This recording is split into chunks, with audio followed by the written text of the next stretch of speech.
So as an analogy, I would look at a wax as like a mutual fund or an ETF, and then a single player card as a mid to high risk stock.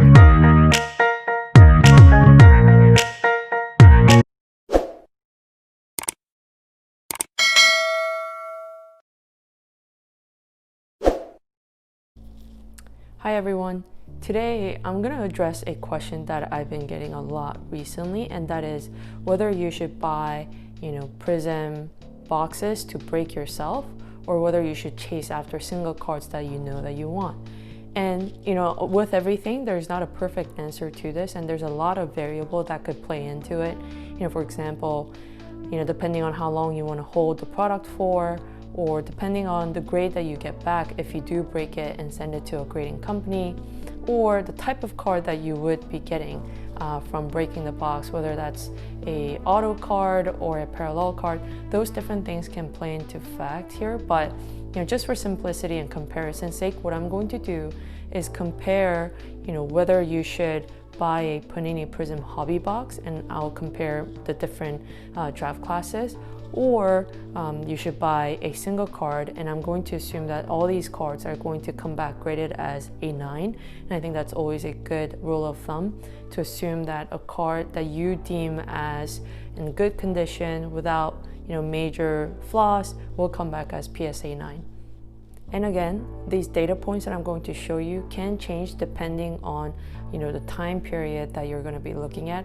I'm going to look at the last 4 months as a snapshot of time, just for simplicity of comparison. So first, let's look at the 2017 draft class and their single cards and their waxes. So here I have a chart of the 2017 Panini Prizm hobby box and what those boxes sold for over the last 4 months, and you see that it's pretty consistent in the last 4 months. So the starting point here is roughly around $17.25, and it ended most recently at around $19.13. So that's about an 11% gain over 4%. That's better than most of the index funds or ETFs that you might be doing.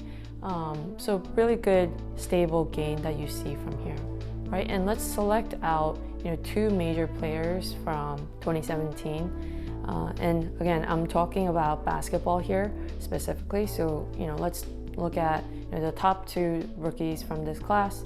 That's Jason Tatum and Donovan Mitchell. So this is their card value graph. Obviously, if we expand the graph to earlier point in time from this year, you'll see a greater dip because these cards did go up at a very high value at one point. But just like I said, for simplicity, we'll look at the last 4 months. So here you see that Jason Tatum's card started out at roughly $296 for a PSA 9 card, and then it's ending at $186. So this card actually saw a dip of about 37% over the last 4 months. And again, that's got to do with Tatum's card being so highly valued towards the beginning of playoffs and then continuing on in the playoffs. And then we look at Donovan Mitchell's card. You see that the starting average here in September was $95, and its ending average is at about $133 most recently. And so that's about 40% growth. So, let's stop here. Should you buy a 2017 wax, or should you buy a PSA 9 Donovan Mitchell or PSA 9 Jason Tatum? My take on this is you go buy Donovan Mitchell PSA 9s, because for one, you can buy almost 17, 18 of these PSA 9 cards of Donovan Mitchell's with the dollar amount that you would use to buy a 2017 hobby box. And also, Donovan Mitchell's card is growing at 40% in this time period, so I would choose that over the 11% growth that the hobby box saw. Now you're thinking, but I don't really want to collect Mitchell, but I really want to collect Tatum. Again, the answer is go and buy Tatum's card. But let's say you don't really have a player in mind, but you still want to invest in the 2017 draft class, then I would actually buy the wax and hold it. I know the temptation to break the hobby box when it's, you know, sitting literally in your desk or in your closet is really, really tempting. But I would buy it and hold it because this class is a good class, as we all know. And so there will be people and breakers who would want to purchase this in the future. That's the takeaway from this class.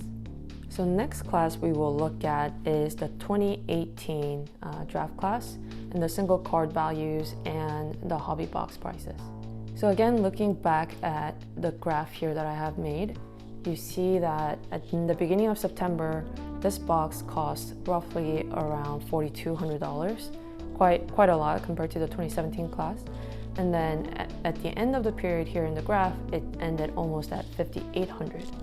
What this tells you is the 2018 Panini Prizm Hobby Box saw roughly about 38% growth in its price value in the last 4 months. And that has a lot to do, obviously, with Luka Doncic. So let's kind of do a similar scenario where we pick out 2 top players from this class. So we have Luka Doncic and we have Trae Young. So if you look at their card value in the same time period as we've seen for the hobby box, and again, I'm looking at PSA 9 graded cards for both of these players, we see actually only a 4% increase in Luka's card from $577 to $600. And then for Trae Young, he started at about $150 in the beginning of the period and ended at $184. So that's about 25% increase. So what this tells you, hands down, is I would go and buy the wax itself for this class and just hold it. Again, why should you hold it versus break it?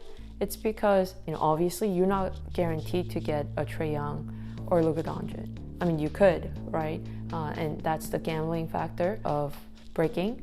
But yeah, you're absolutely not guaranteed, and you minimize the risk of completely losing your money by holding the box sealed, because you are selling to a seller in the future the opportunity to get a Luka Doncic or a Trae Young or any other draft class that they're looking for in here. So the takeaway here is, you know, I would get the wax for this draft class simply because of the steady, healthy gain that the wax has seen. So next we can look at the 2019 class and see how those numbers look. So when we first look at the Panini Prizm Hobby Box for 2019, we see actually about 43% gain in this period that we're looking at. So in the beginning of September, these were going for about $2,000, but at the end of the period here shown in the graph, it's going for about $2,800. So that's about, you know, a little bit above 40% increase, which is amazing. And I think that has a lot to do with class being really solid, and perhaps maybe the weak 2020 draft class, you know, made people look more towards the 2019 class and look for those key players that really performed well. So again, for this class, let's look at the top 2 players that we look for, and that's Ja Morant and Zion. So first, looking at Zion's card, his card actually took a big dip during playoff season because Pelicans didn't make playoffs and Zion was on minute restriction, so there was a lot of hype built into his price, but that really fell down. Starting average in this time period was around $200 for Zion, and then it ended at $230, so that's about 15% increase. And then for Ja, we're looking at, you know, change from $160 to $165, so pretty flat here. And again, these card values are for PSA 9 graded cards. So compared to that, right, the waxes saw about 43% increase, and that's not even with the assurance that each box holds a Zion or a Ja Morant. So in this case, again, I would buy the wax and hold it and resist the temptation. So to summarize the takeaways by looking at each of the last 3 years draft class are the following. Number 1, buy waxes when you can. And obviously I looked at hobby boxes and those values here in this video, but there are tons of other options like retail boxes and choice that follow a similar trend and learning. So I would definitely buy the waxes and keep them unless you need some card therapy. You know, therapies, you know, if you were to go see a therapist, it's very expensive. But if you are able to heal and find joy from breaking boxes, definitely go for it, but don't overdo it because you're going to lose a lot of money.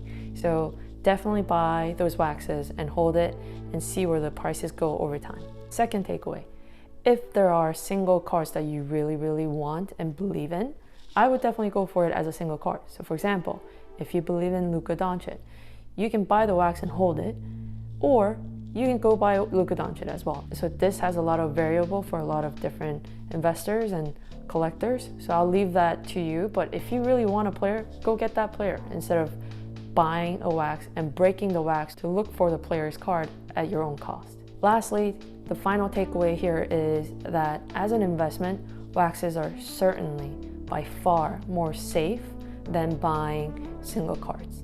Safe as in they're less volatile through the period and is not impacted by a single player's action, plays, or even injuries. So as an analogy, I would look at a wax as like a mutual fund or an ETF, and then a single player card as a mid to high risk stock where every quarter there is an earnings and then a forecast that we set an expectation on, and then if the company doesn't perform well, then the price dips, and then if the company is under a big lawsuit, then the price dips even more. If there are regulations that impact the stock, then it dips even more. But if it performs well, it skyrockets. There's a lot of volatility, right, at a company level. So that's my takeaway for you guys. I hope this was helpful. If you are breaking any boxes, please leave your breaking channels in the comments. I'd love to check them out. So until next time, I'll see you guys.